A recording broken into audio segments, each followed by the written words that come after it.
This is just the story of one protein. There are thousands of stories like this and many more opportunities to basically say, forget about the way we've been doing things in the past. We're going to go and find better proteins for our next generation of applications. And we're not going to go and be beholden to a particular animal that was slaughtered for 100 years or 1,000 years.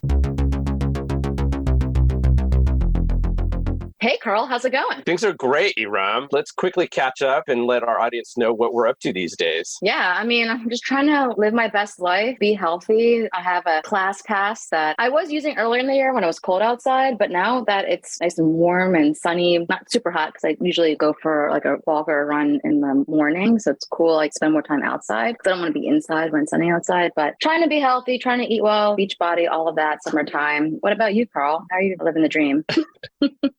Well, I'm also trying to be outside a lot, but I do still make the effort to be in the gym 3 or 4 times a week if I can. Good week is 3. An ideal week is 4 days, but most weeks it's 2 or 3 days. But I'm about to go up to the Adirondacks for a couple of days, and there is no gym there, so I'll have to probably be paddleboarding. There's potentially a jet ski to ride or canoes or kayaks because we are very close to a lake. And we're heading into 4th of July week, so right when this episode loads, this episode will be the week before 4th of July. So I will be up in the Adirondacks. I'll be going back and forth between the Adirondacks and New York City, which is usually what I do in the summer. But, it's always watch your diet, get to the gym, get outside. And it's a challenge when we're going to events. So, for example, this week, there's a future food event in New York City. And if any of our listeners follow us on Instagram or on social channels, you might see some pictures of us on the 64th floor of a building in Manhattan or some pictures of the view because it's always stunning in these high floor offices. And we were at an event that was sponsored by Accenture, SOSV, Big Idea Ventures, and the Good Food Institute. And they were there to showcase some of the new foods that are being produced, either through cellular agriculture, which is when you take cells from livestock, and people who use vegetables to produce alternative proteins, which we have a lot of on the market. What did you think of the event,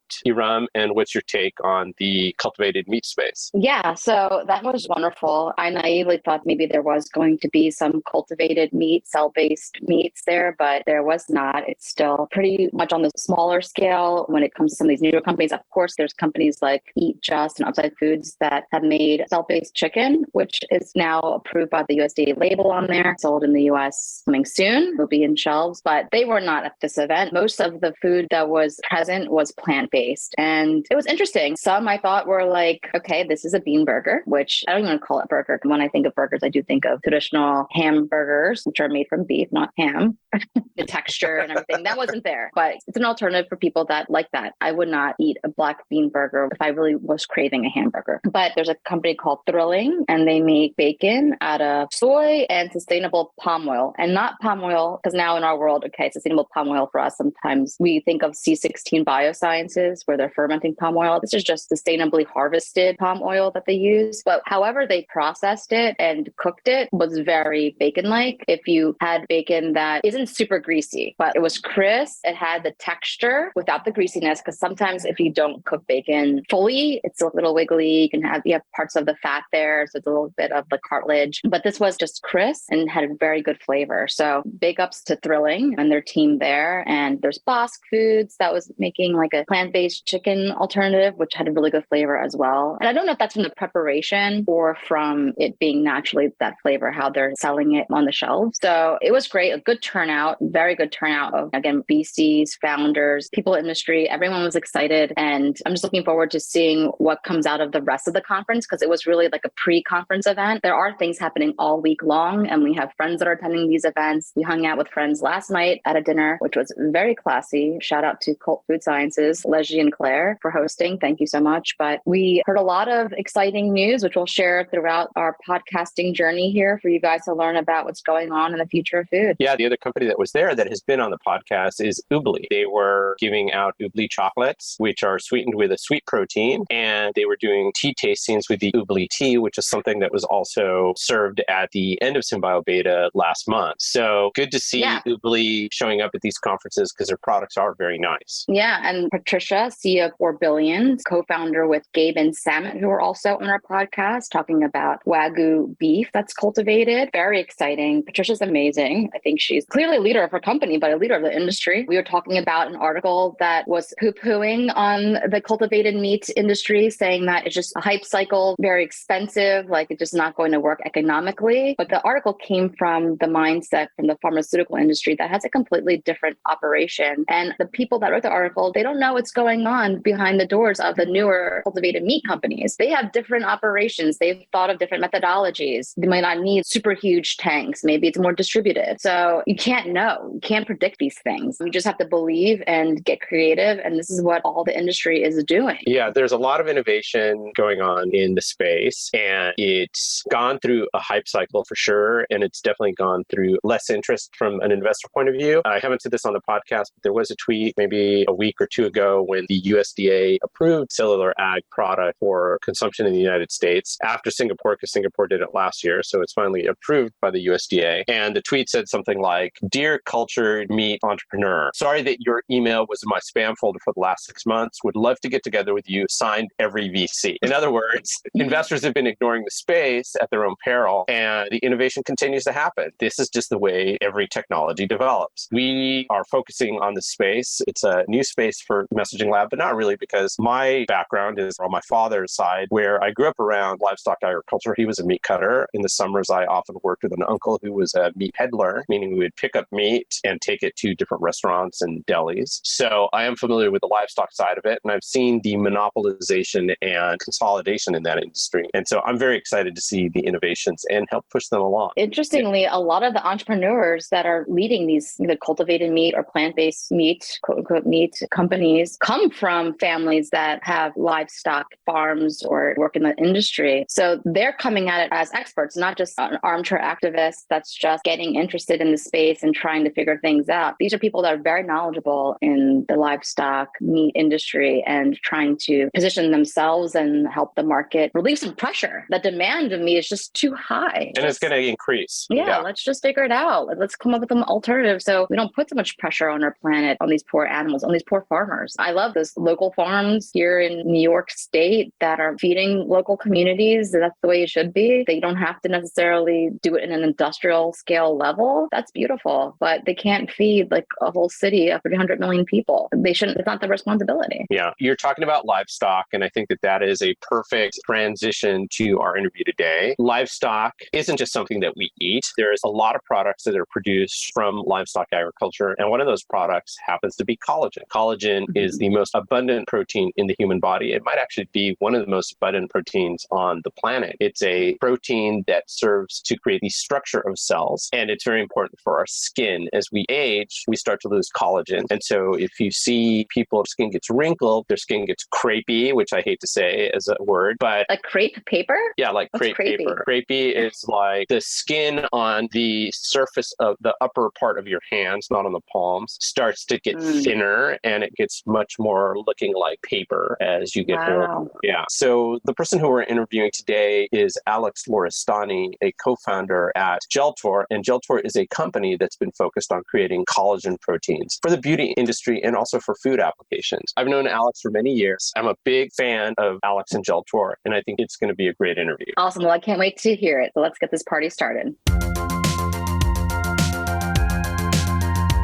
Hey, Alex, welcome to Grow Everything. We're so happy to have you here today. Hey, it's great to be here. Thanks for having me on. Appreciate it. You and I have known each other for a number of years, so I feel like I have a really good understanding of what Geltor does. Erum, I'm not sure you know that much about Geltor, so why don't we talk about Geltor, what you do, and how you got started? That sounds awesome. I'll just go actually to the very start. Like for me personally, like I grew up on the East Coast and had this sort of odd dream as a child, which was to run a hospital where no one caught an infection. I thought it was like crazy that people would go to the hospital to get better and then get sick. It just didn't make sense to me as a kid. And it still doesn't make sense to me today as a grown-up. And I had this love for science along with that, and eventually went to an MD PhD program in my home state of New Jersey. That took me to the Rutgers Medical School in New Brunswick, Robert Wood Johnson Medical School, and the molecular biology PhD PhD program at Princeton. I was basically there to go work on like, okay, what are the infections that people catch in the hospital? And like, how can we go and figure out how to change the way that this works? And when I was there in 2012, I like to joke that this was the summer of CRISPR, because this was when like the big CRISPR papers came out and it lit the imaginations of graduate students and people who were excited about science on fire. That was the context where I met my co-founder, Nick. We were both in the same lab. It was clearly world-changing moment in science. And what we started thinking about was like, okay, what if all of these things that we're seeing totally transform the lives of patients and the way that doctors and nurses and other healthcare providers work? What if these things could impact the rest of our lives, the things that we fill our homes with and the things that we use every day, and not just the stuff that we Google when we're sick and need to figure out. So the real spark was in 2015 when Nick Uzinoff, my co-founder, walked over to my lab bench and he was scratching his chin. He does this thing when he has like one of his great ideas. He's walking over to my lab bench and scratching his chin. And he had this idea about how we could go and engineer biology to make it way better at making protein. His technical vision was, okay, today we're making proteins that are changing metabolic diseases and certain cancers and certain autoimmune conditions. The thing that we need to figure out how to extend this power to the rest of our lives is how to be fundamentally better at making protein. And he didn't even get the full thing out of his mouth before I said, yes, I am in. Let's go do this. So it's not even a joke. I'm the first person that got hired at Geltor by Nick. This was his technical vision. He really deserves all the credit and kudos in the world for that. What we set out on from there was basically the really practical parts of it first, actually. How can we get some capital and space to work on this thing? Who are the first customers that we can help with this? What are the first proteins that we should make? A fun little tidbit. I don't know if I've ever shared this publicly, but about 72 hours, the name of the company was BactoPro, which I'm just imagining waiting to look at your faces here and just see like a giant cringe because that's just a terrible name. BactoPro. Yeah.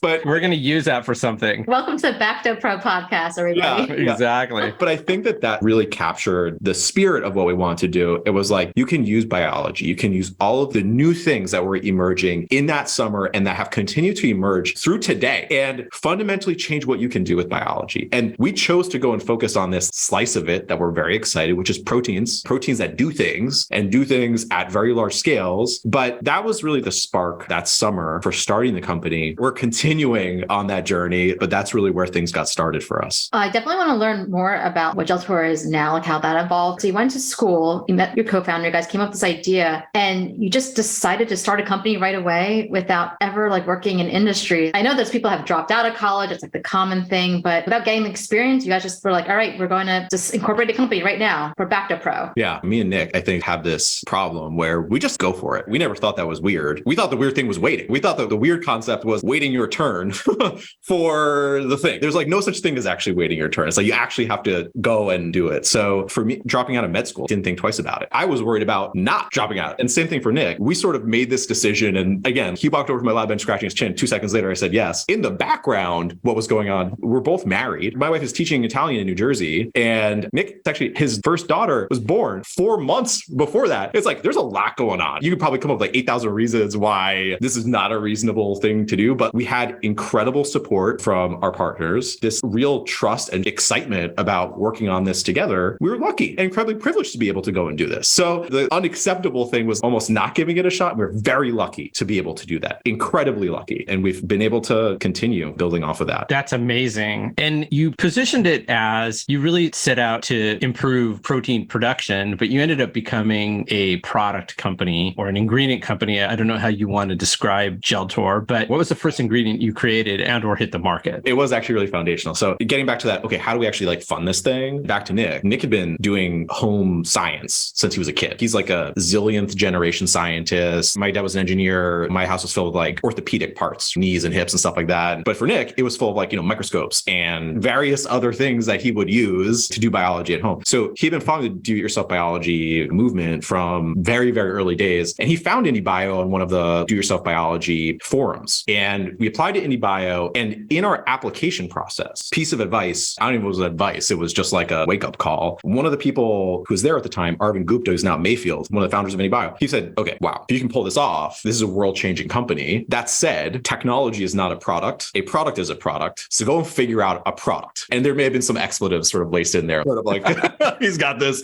way of communicating things. So really early on, we were guided by the team at IndieBio to go and say, okay, you need to go and prove what this platform can do with a product that the company can get built off of. That was an important moment for us really early on. And what's been interesting is we've now sort of come full circle where Geltor, we're a protein company. And in order to become that protein company, what we've had to figure out is how to build one end-to-end platform that can deliver many proteins. And that's like the unique thing that we can do. We basically figure out how to make one box, which is one host, one fermentation, one downstream, that can make many, many different protein products. So you don't need to go and build a new process, a new factory every single time you want to bring a new thing to market. And we basically said, we have to do that because each time you go and build a process, it takes many years and usually costs hundreds of millions of dollars. A common theme in all of this is Nick and I don't want to wait our turn. We're extremely impatient. We want to go and figure out how we can get to the endpoint as efficiently as possible. We launched these products along the way, created this platform. And now we do just as much work like selling our off-of-the-shelf solutions to customers globally, literally globally today, as we do engaging with partners. They're like, okay, what do you have coming through the pipeline? How can you help us realize these ambitions that we have for building a portfolio of protein solutions in nutrition, in the medical device category, in personal care as well? So it has evolved quite a bit, but actually sort of come back to that. We're not going to go back to being named Bacto Pro, but it's actually come back to the Bacto Pro vision that we had in the beginning. That's great. So then you have this platform that can make all these proteins. So who was your first customer? So our very first customer was the number one eye cream in Korea. And Nick and I, we came out of the lab. I'd say we're very entrepreneurial, but the basic level of sophistication that we had, we basically just went and said, okay, where in the world do customers spend the most per capita on beauty products? That feels like the best place to start because we knew our costs were going to be higher and there were going to be a lot of constraints. So we said, okay, if we focus there, maybe that's a good part of the pond to focus on. Korea, Japan, and then like a really long drop to like everywhere else in the world. What we wound up doing was focusing on the Korean beauty market. And what we did was reach out to our investors and said, we know nobody in Korea, nobody. We need your help. Who can help us get introduced to the most important beauty brands in Korea? And what wound up happening was we were introduced to a company called GS, which over the years has become one of the most important partners to Geltor and has continued to become more and more active in the company, has become more and more active in synthetic biology specifically as well. What they did was they went and they introduced us to the person who was responsible for developing the new version of the biggest eye cream of all time in Korea. It's like it's like the Big Mac of beauty. It's huge. And that was the first customer that we were able to secure. It was a huge team effort, shareholders, team, truly incredible. I remember working over Thanksgiving break in 2018 to figure out how to get the first pallet shipped out. There were some really crazy things that had to happen for that to become possible. I love when investors help find customers. It's a win-win. They gave you money and helped you find customers to get more money. It's beautiful. What was the characteristic of your ingredient that GS decided to purchase it? What was it helping with the eye cream? So GS is the investor who introduced us to the brand. GS wasn't the customer, they were the investor, just to clarify. So the product was Humacol 21. And this is a human collagen, a type 21 collagen specifically, that we make through the Geltor fermentation process platform. And insight that we got in these customer discussions was, I'll never forget this. We were sitting down with another company and we're asking about their needs. Conversation came to collagen and we were testing the waters. Like, if you could design a collagen, what would it be? If you could sort of pick anything. And the answer was really interesting. It was, we would want a pig collagen. And I was like, oh, tell me more about that. The rationale was, right now we're using marine collagen and sort of everything has shifted from bovine or cow collagen to marine collagen after mad cow. And the hiccup was, we can't use marine collagen as like a really close match to human collagen. Fish and humans are really different, but pigs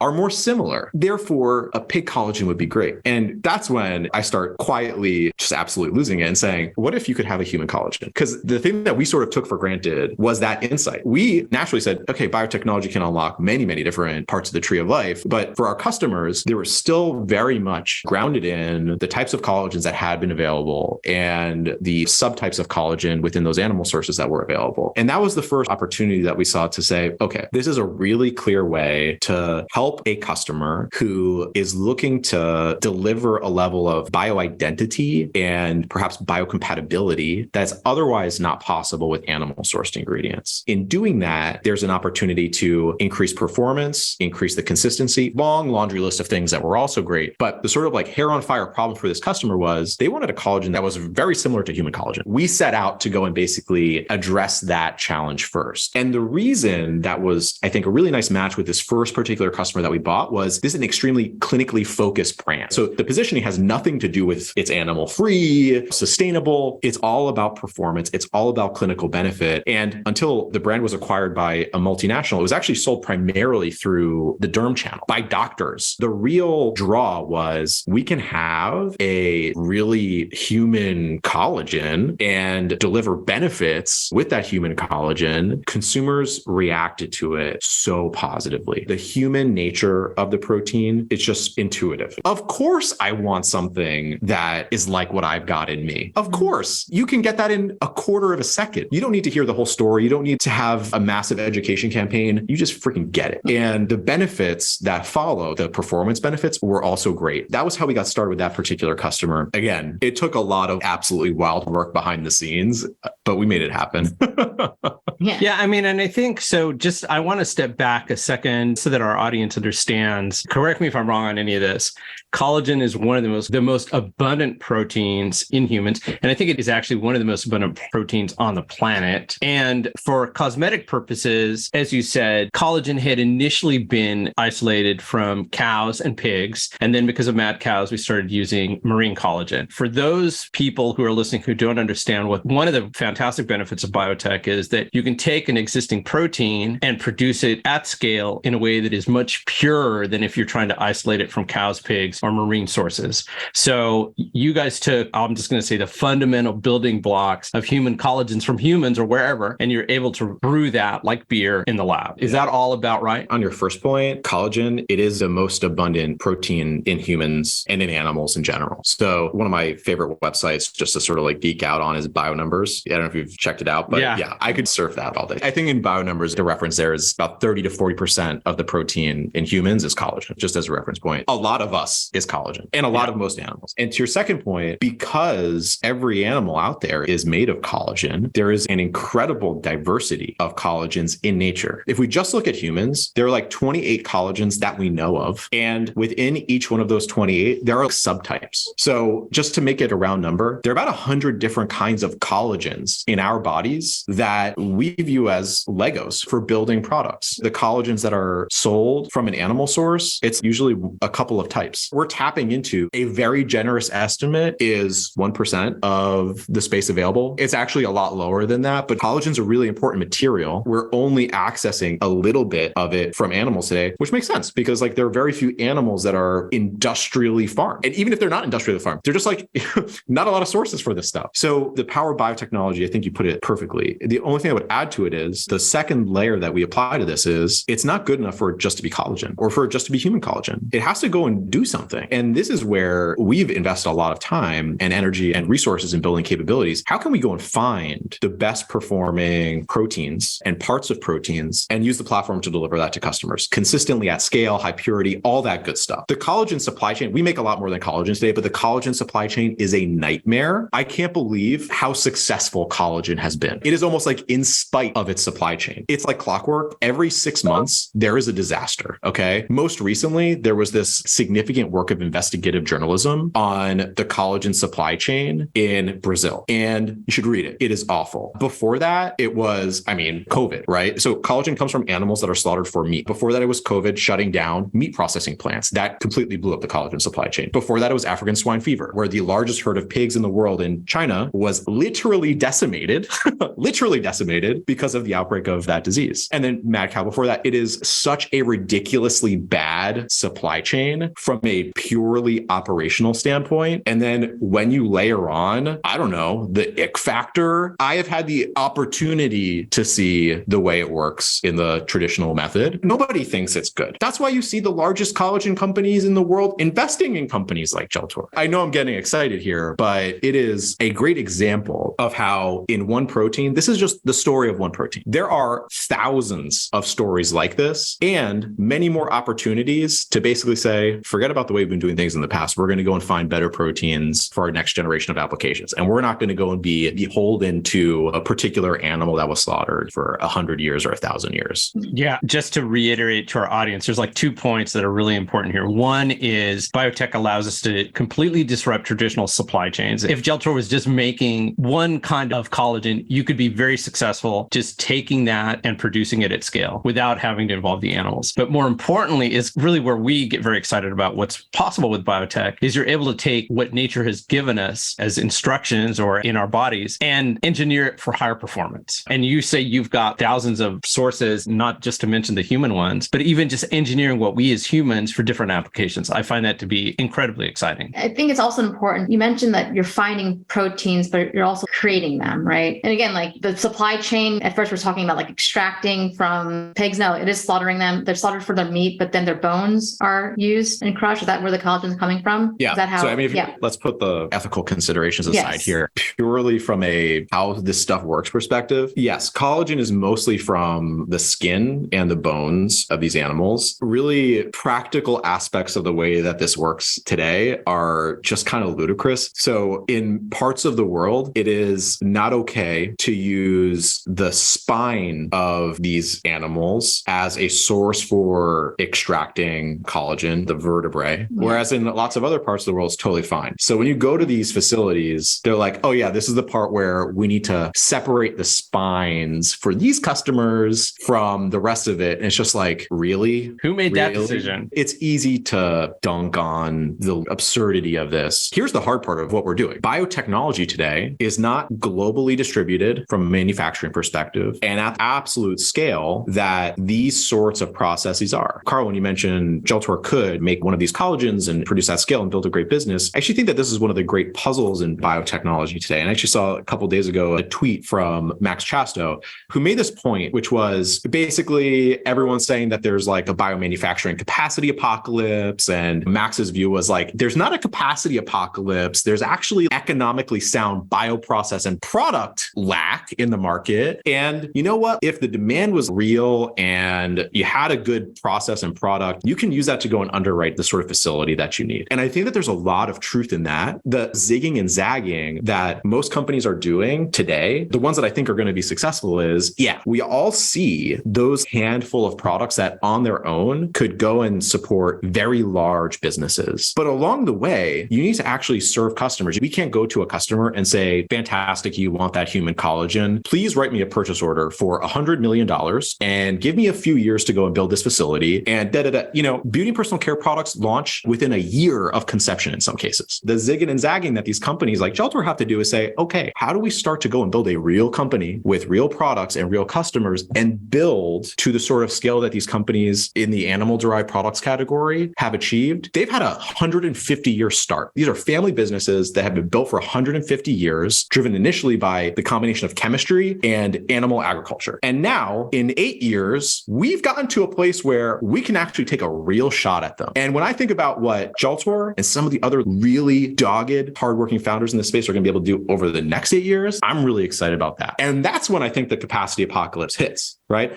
That's when there's a real problem in terms of capacity. So I think there's a lot of truth in what Max said, but I do think broadly, the sort of thing that we do need to grapple with is we're not at the scale to go and replace these companies wholesale yet, but we are going to get there. It's going to take a lot of work and commitment, but we're going to do in 20 years what these companies have been doing over the course of 150 easily. That's incredible. So your first product is the human collagen. And again, you are engineering a microbe to create those proteins. You're not using stem cells. I just want to clarify that. You're not killing humans and extracting collagen from their bones. Like that's not what's happening here, right? Can I tell you a funny story about that? Yeah. So you are correct. If we were to go and make pick your favorite kind of collagen, Alex collagen, you never need to take anything from me. It's 100% non-animal based, everything. All of the inputs, every tube that we use, we are obsessive about that and we have to be. The funny story is the very first collagen we ever made was a mastodon collagen. And this actually came back into the news recently because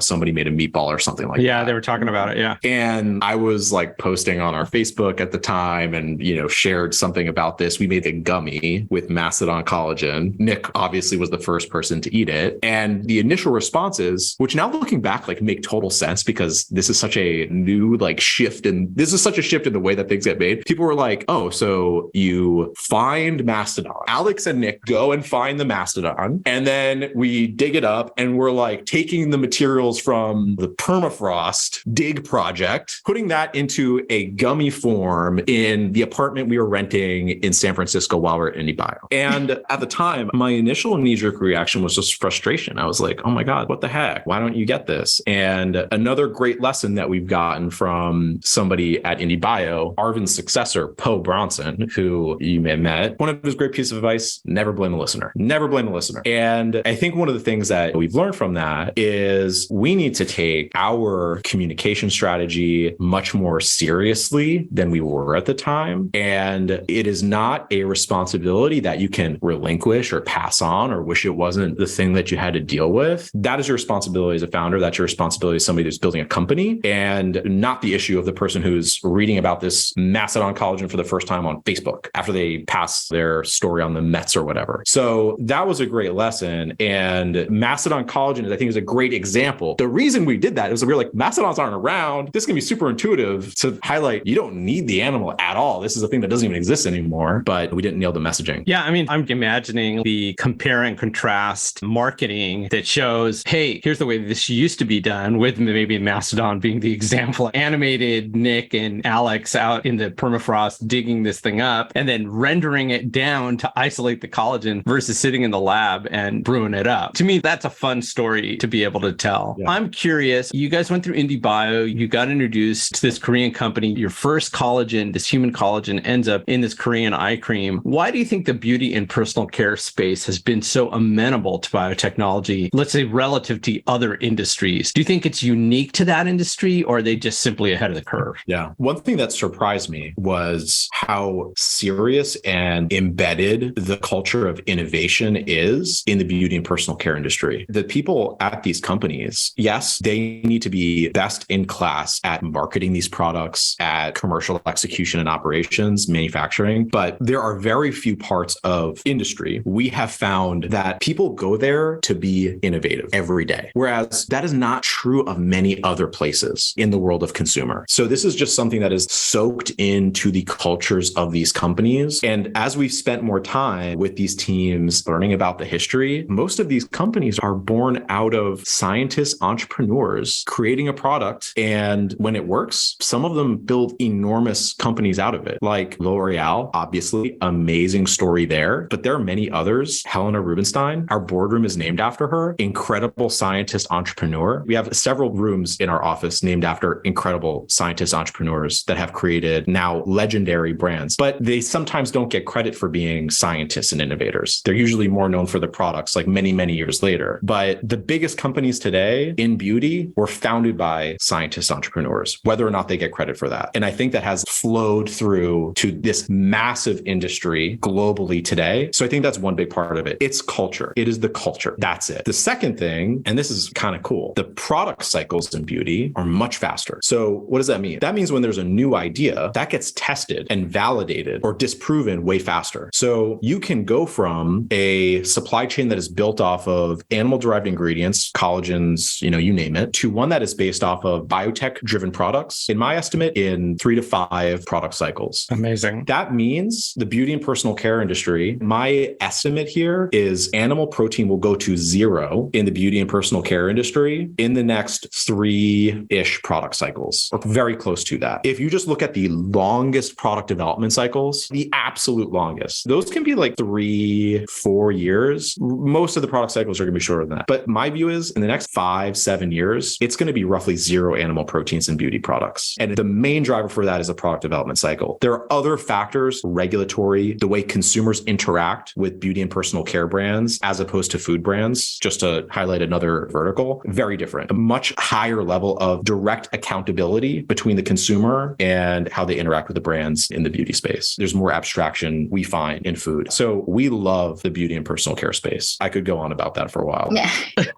Well, I mean, I think we can talk a little bit more about, you started with the human collagen, and then now there's various products. I know there's one product about to be launched, which we can talk about towards the end, but can you walk us through the journey of what are some of those other ingredients that you've made at Geltor over time? Which ones were the popular, which ones failed, and why? Just kind of go through your product journey and then what's to come. Yeah. And how do you guys decide what you're going after? I'd love to get some insight into that too. Yeah, for sure. So, it's been like in beauty, the products that are out publicly and that will be public by the time this comes out are as follows. we have done most of the work in the collagen space. And this is an interesting category. We've launched collagens, we've launched elastins. There's another category of proteins that we're already working on, but haven't said a whole lot about publicly. In the case of collagens and a couple of other proteins, these are established markets. You can think of collagens as a staple. This is like milk in the fridge for formulators. Everyone just has it there. Maybe you've got your soy milk or cow's milk or whatever it is, but like you have milk in the fridge. And formulators, they've got collagen on the shelf. So what we've worked to do is basically look at, okay, like what are the needs of these formulators? And we go segment by segment. Okay, skincare, hair care, scalp care, body care. We want to go and be the first call when anybody is looking to transform the way that they build these products using biology. And we're there to help with proteins. Proteins can do a lot. What we started with was skincare. And the first two collagens there were Human 21, which I mentioned before. And that's a human collagen, type 21, focused on essentially anti-aging benefits. These are things like stimulating collagen production in skin, decreasing the depth of wrinkles, changing the appearance of the skin, making it look less red, etc. So that is the type of product that Human 21 is often used in, typically more clinical positioning. On the other side, we have a product called Collagen. And this was actually the first collagen that we produced in our fermentation process. It was the earliest one that we worked on, started discussing with customers. But what we needed to show, this was going to be positioned as a moisturizer. Human 21 goes through the layers of the skin and makes things happen inside of your skin to provide these benefits that result in lower depth of wrinkles on the face. In the case of Collagen, this is a moisturizer. Moisturizer work by sitting on top of the skin, forming a nice film, actually being incredibly nice at forming a film and retaining the moisture underneath that. And we need to go and do the work to actually show that it did that. This was work that we had to do and invest in to support the claims that we were designing for. So that's the second one. That's Collagen. It's a marine inspired collagen as opposed to the human collagen. And it's this crazy thing called type 0 collagen, which is sort of a story for another day. The third one that we're launching at Suppliers Day in New York, this will have already happened by the time folks hear about this, is called Caviar. And this is a type 2 collagen with a different set of benefits that we have seen a gap in and our customers have seen a gap in that we're really excited to help them out with. So those are the three collagens that are in that skincare portfolio today. And the thing that's been really interesting is one, when customers, especially the larger companies, start working with these products, they often find like other application areas that we might not be as focused on, where there's like, oh my God, this is the best thing we've seen for this particular thing. And we're surprised, and we love to be surprised about that stuff. It's really cool. And in collagens in particular, because it's a staple, there's an established level of demand. My theory is that that entire demand is up for grabs. We want Geltor to go and grab that entire opportunity, but we're essentially filling existing demand for a product category. The other ingredient that we've created is called Elastipure, and this is a human elastin. This has been a totally different experience because in that case, we're building demand. And frankly, it can be extremely frustrating at times because collagen, everybody knows what it is. Collagen is growing like crazy year over year. It's like people are ripping this out of our hands. Whereas with Elastin, there are customers with whom it clicks really quickly and they just understand the benefit and sort of the gap that it's filling right away. But because it has been close to impossible to source elastin industrially, it's really hard to extract. There's like nowhere near as much of it in skin as collagen. It's just like, we basically truly unlock something using biotechnology. It's much more of a market building exercise. But where was elastin extracted from? Is it extracted from bones from pigs too, or? I would say there's not really a good source for it. There are some theoretical sources from marine organisms, but it's not the kind of thing that's like widely available. So there's not a go-to for animal-derived elastin. Geltor is the go-to for elastin now because it's just so much better to make it through fermentation. What are the properties of elastin, just for our listeners who are unfamiliar with elastin? Like, why would someone use it? Yeah, so in the case of Elastipure, what we focused on is the antioxidant benefits. And antioxidants have a lot of interesting uses in skincare and other areas of hair care and personal care, but that's the main area of focus for us right now. Yeah, I love hearing all this because, again, you told the story about how your collagens end up being on the shelf. Any inventor in a cosmetic company is likely to have a type of collagen on the shelf. And as a result of the product that you guys are creating, they're finding new performance characteristics and new applications. And what it reminded me of is, again, in the history of biotech and the history of personal care, I think Shiseido was the first company to produce hyaluronic acid. And once they were able to produce it at scale, all of a sudden, again, people in the cosmetics industry realized that there were other applications that they could develop. It was just they never had the availability of it. So I see see the same thing following what you guys are doing. It's very exciting. Yeah. I think it's a really interesting parallel. And HA, I have a hard time consistently pronouncing Same here. hyaluronic acids. So I just say HA. In that example, what got unlocked was not just a better way of sourcing this from biotechnology instead of from rooster combs, but also this is the beauty of biotechnology. You had exquisite control over essentially the grade, the length of these things. And you could create low weight, mid weight, high weight. There are like a zillion different grades of this stuff now. If you go to an aesthetics clinic, there's like a different version of HA for every part of your face. Extremely refined chemistry. That is happening now in every part of the protein space that we can act on. And that is so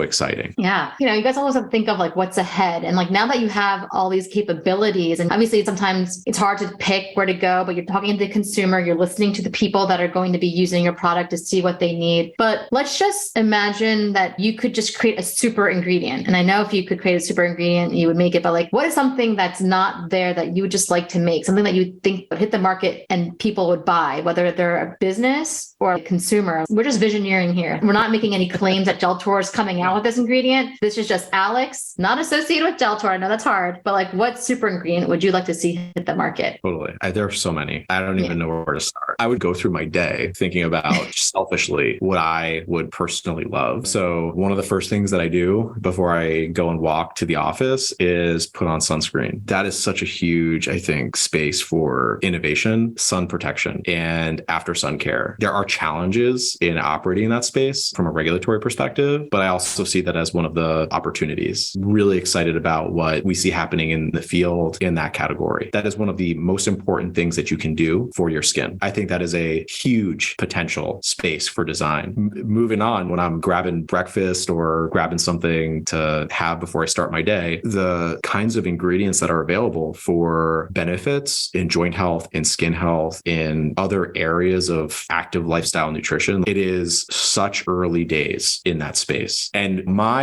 experience has been interacting with the larger brands in that category feels like interacting with the large skincare and personal care brands in 2016, 2017. The trajectory was clear, but still early on the adoption curve, and a lot of work to do to understand exactly where this starts to make a meaningful impact to their business before they start building teams that are focused on biotechnology at their organizations. But it's happening. I think that's another place. The things that we're consuming, whether it's drinking or eating, whatever format, I think that there's this space where you can really bring the power of design to these protein products and to non-protein products to give consumers the best products possible. I sort of think about this as like walking through my place to get out the door. I could go on and on when I'm getting my dogs ready for the day, when I'm thinking about what I would feed to a niece or nephew or my own kid. It's such a hard question for me to answer. I know. Because think about it all the time.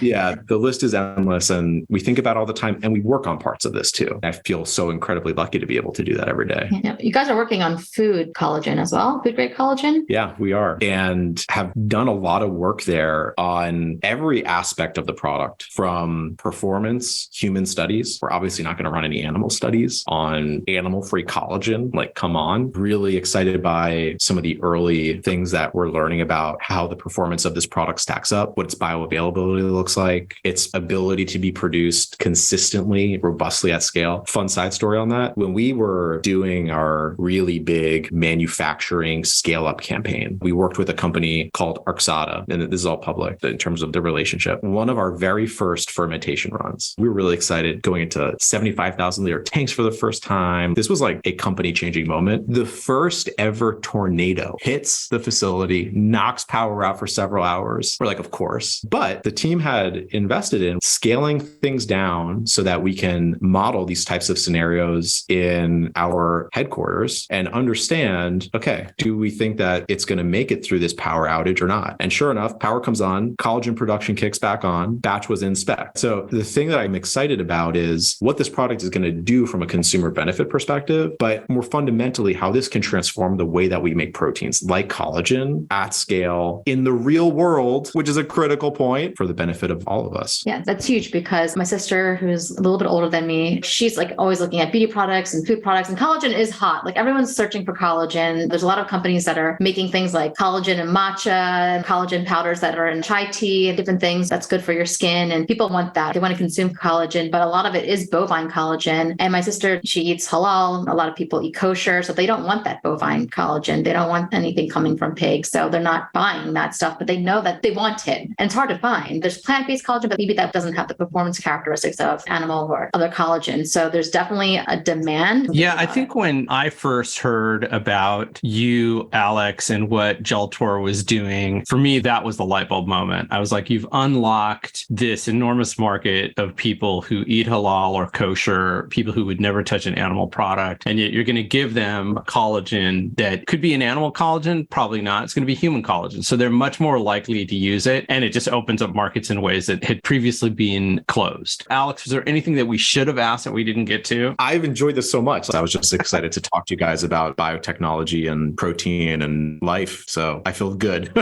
Really appreciate the opportunity. Well, I think since you just barely tapped into the surface of this, I think we'd love to have you back. I mean, you said you're launching this new product. I think you should come back and tell us some more stories. I think your experience is very applicable to new founders, people who are coming into this space. And we've been doing more work in the beauty space, which we find fascinating. So your insight into that, I think, is tremendous. But yeah, we'd really love to have you back. I would love that. And maybe I would do a deep dive on beauty or something else. It could be fun to do that with Nick as well. Yeah. He's also an amazing creative person in a solo conversation. I've never met someone like him. There's only one Nick. I would love to chat again. This has been a lot of fun. Yeah, well, let's do that. And I will look for the Geltor team at Ingredient Stage. Yeah, sounds great. Great, Alex. Thank you so much.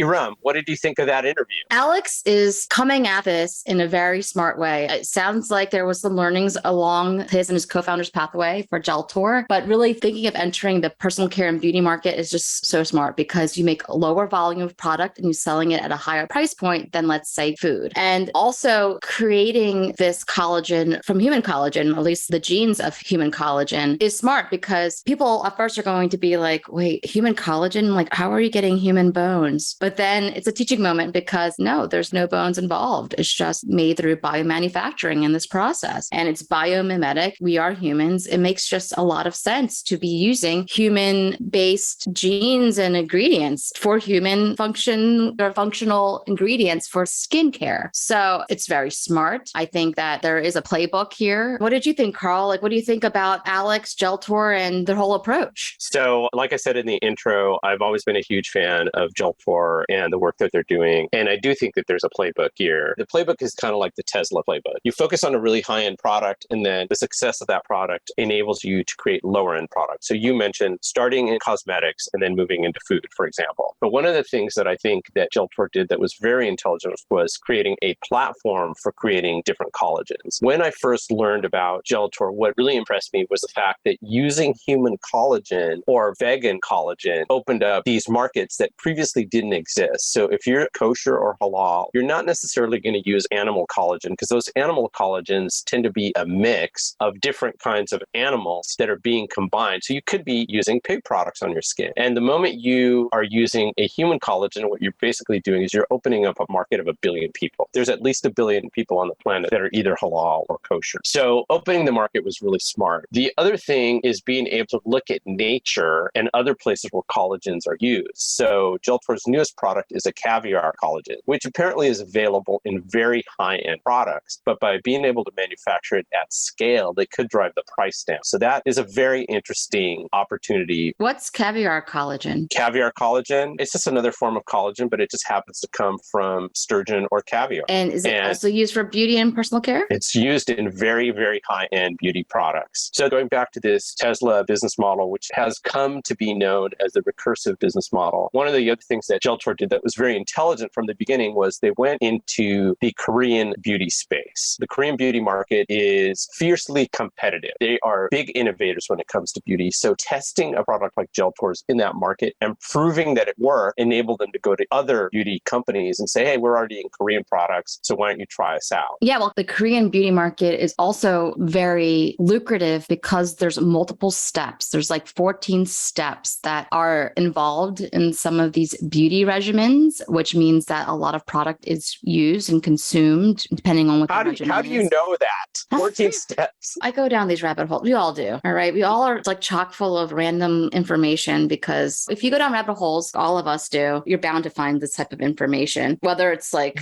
false or true. I mean, I didn't do my due diligence, but I did see the different steps from washing to toning and serums and masks and moisturizing and anti-aging, antioxidant. There's a lot there. So if you really value a flawless look and being able to maintain your skin to a certain standard, you are going to invest in it. I don't have that much. I am pretty simplistic when it comes to skincare. I mean, I do care for it, but it's usually like 3 steps on the daily, and maybe on the weekends or when I'm feeling a little fancy, I will add a couple more steps like a face mask or an exfoliant. But I think what I just said in the past 20 seconds, you can see how 14 stages can happen pretty easily. Yeah, I just did a search while you were talking, and it seems to be either 10 or 12 steps. So that's a lot for a daily skincare routine. On the flip side, though, just really quick, how does this affect the microbiome on the skin? We don't want to go down that rabbit hole, but that is another reason why I don't do too much exfoliating and really trying to take out every single microbe on my face. So I'm trying very mild soaps that just aren't burning off everything on my skin. If we do want to go down the microbiome rabbit hole, please listen to our episode with Stephanie Culler, because that is just very revealing. Yeah, we've had a number of beauty people on the podcast. We've had Jasmina of Archaea. We've also had Sabine of K18 Hair. I think where things start to get interesting is where you take these naturally occurring proteins, collagen, which has certain performance characteristics, but maybe there's only one part of that peptide that is delivering performance. Then you fuse that active part of the peptide with something else you find in nature that makes it maybe easier to penetrate the skin, or you change the performance characteristics of the collagen to be more beneficial. I think we're going to see a lot more of that because nature has given us this palette that we can choose from. I think Savine put it very concisely. We're saying, look, every color of the rainbow is expressed in infinite combinations just on bird feathers or in marine environments. And if you just think about what nature offers us, it offers us so many different proteins that probably when pick and choose from them will allow us to create very interesting, highly performing products that don't yet exist on the market. So I'm super excited that we had Alex on. I think that it was a revealing conversation, and I'm super excited to see what else happens in the beauty and personal care space as we apply more biotechnology into that space. Beauty is one of those areas that we at Messaging Lab are doubling down on because we have had some good experience working in that space. So as we close out, is there anything else you want to add to the commentary on Geltor, Erum? No, I mean, I think you said it wonderfully. I want to underscore the biological palette that is afforded to us on this planet. We're just scratching the surface of what's possible. You and I are very curious. We always like to paint a picture of what the future looks like when it comes to leveraging biology. We talk about a lot in these episodes of what could be done. And so I just think that it's worth it for our listeners to hear what's possible. So listen to the podcast. And this is the purpose of it. So you can grow everything because the planet has everything for us. We just need to know how to leverage it. We already have the tools and technology to do it safely, to know what the outcomes will be. We're not just guessing like we did in the past with maybe some harsh cosmetic chemistry in the past, just killing sharks for squalene. But we're here with tools where we can perfect this stuff. So very exciting what Geltor is doing and what other companies are doing. And we're going to bring more people on this podcast to talk about what they're doing and what's possible. All right. So I think that's the pod. Thank you to our listeners. Please leave a comment, like the episode. We've surpassed 7,000 plays, which is a big number for a small podcast. So thank you to all our listeners. But share, comment, let us know what you think. Next week is 4th of July. We will be on vacation, but we will have an episode, something very small for you guys to not miss us, but it will not be a full interview. We have a bunch lined up that we will be recording when we get back, from people that are doing lab automation to ex vivo wombs and de-extincting animals. It's going to be insane. So stay tuned and hope you guys have a wonderful vacation planned. Okay. See you later. Happy 4th of July.